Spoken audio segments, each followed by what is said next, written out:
1994, Jose Eleazar Manco David, sinal trial activist and Coca-Cola worker, was assassinated in Carepa. Companies like Coca-Cola engage people on a regular basis to murder people. 9 people are killed in Colombia. Now they must have justice.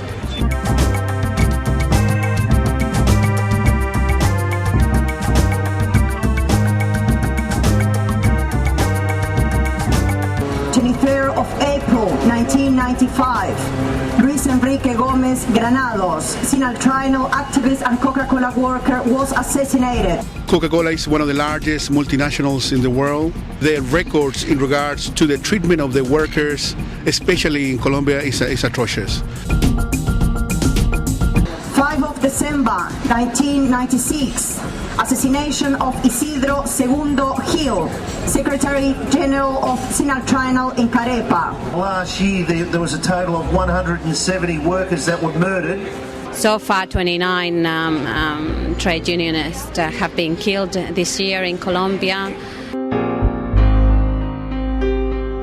Going to work in the buses are pulled off and shot in the gutter in front of all the rest of the workforce to send a message to say, if you want to get unionised and organised, you'll be dead.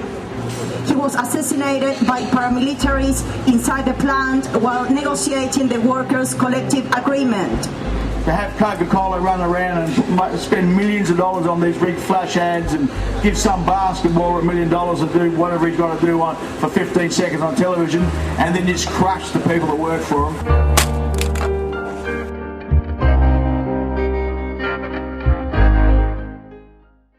My name is Vlaudin Vega. I'm a member of the Colombia Solidarity Committee. I'm also a member of the CFMU. My name is Eli. I'm part of the Colombian Solidarity Committee. Our committee has been working in solidarity with Colombia for the last 4 years. People from South America mainly, from El Salvador, from Colombia, from Chile, and Argentina myself. We try to inform other organizations like the trade unions, university students, and anybody that is prepared to listen about the conditions of the workers in Colombia.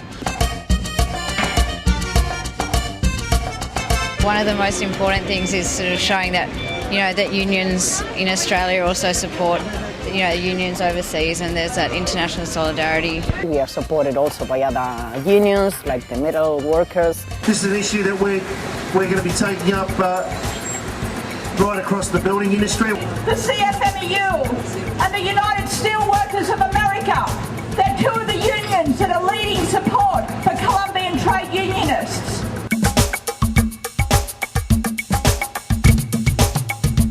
Sometimes we show films, sometimes we bring people from Colombia to tour Australia. One of our objectives to mobilize people and get that international support. It's not only to know what's happening, but to do something with that. And the latest campaign was the Coca-Cola one, where we met at Circular Quay on the 22nd of July.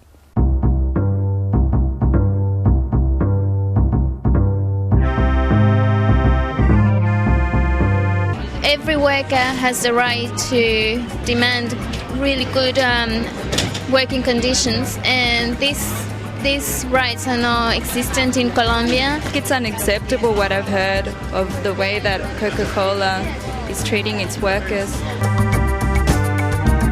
If you're a trade union member, the most dangerous country in the world to live in is Colombia.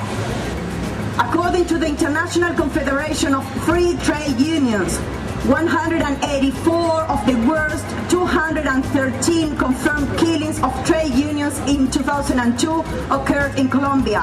Any attempt by the workers to get organized, it gets brutally repressed by the paramilitary or the army directly. Union offices have been bombed. There have been a lot of evidence connecting Coca-Cola with paramilitary and government authorities. 9 of December 1996, paramilitaries enter Coca-Cola plant in Carepa, round up all the workers and force them at gunpoint to renounce their union membership. Shame. Workers cannot be organised when they have to live in these type of conditions.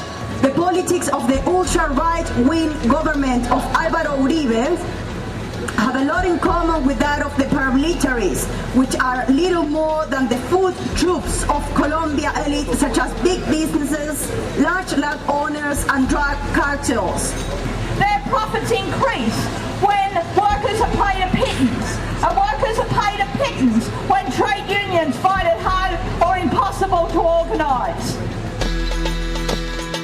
They've been demanding their rights, better working conditions, and it seems that this is not in accord with the multinationals and the corporations. These people are working their guts out, struggling to put food on the table every day. 4th of June 2001. All workers at all bottling plants in Colombia are locked in their workplaces against their will and threaten to renounce their work contracts. Those that do not renounce are fired. The same had happened in February and October 2000. Coca-Cola sacked more than 1,000 workers.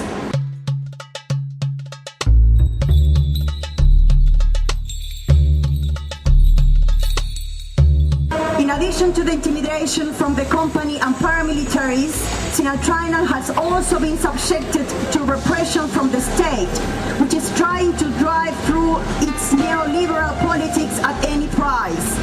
Colombia has been at war for about 40 years, an internal war. José Gabriel Castro, MD of Coca-Cola in Colombia, publicly accused the workers and Sinal of being guerrilla agents. A class war where the powerful try to exploit to an extreme the working class.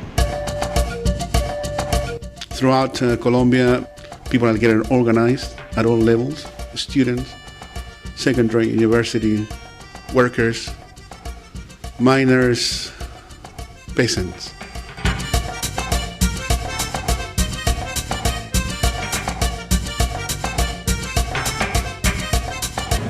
It is the International Day of Resistance against the criminal policies of the multinationals. This is today. We call that an International Day against Coca-Cola. Let us see whether we can really boycott Coca-Cola here in Sydney. Now I'm not going to drink Coca-Cola because now I knew it's a bad product. Instead of buying Coca-Cola or their products, let's see whether we can buy something else. We call upon the Australian community to support this boycott. And whatever little bit we can do means a lot to them.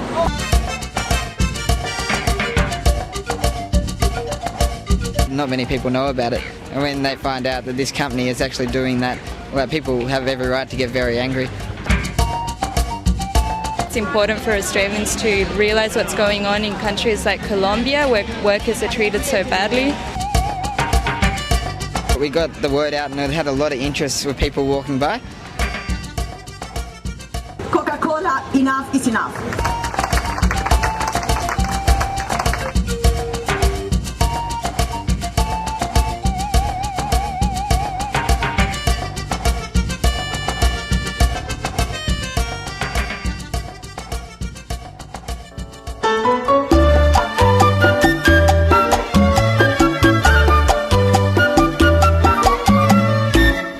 Sostiene la alegría del canto del tomeguín, y si tú no lo sabías, es el padre del biquín.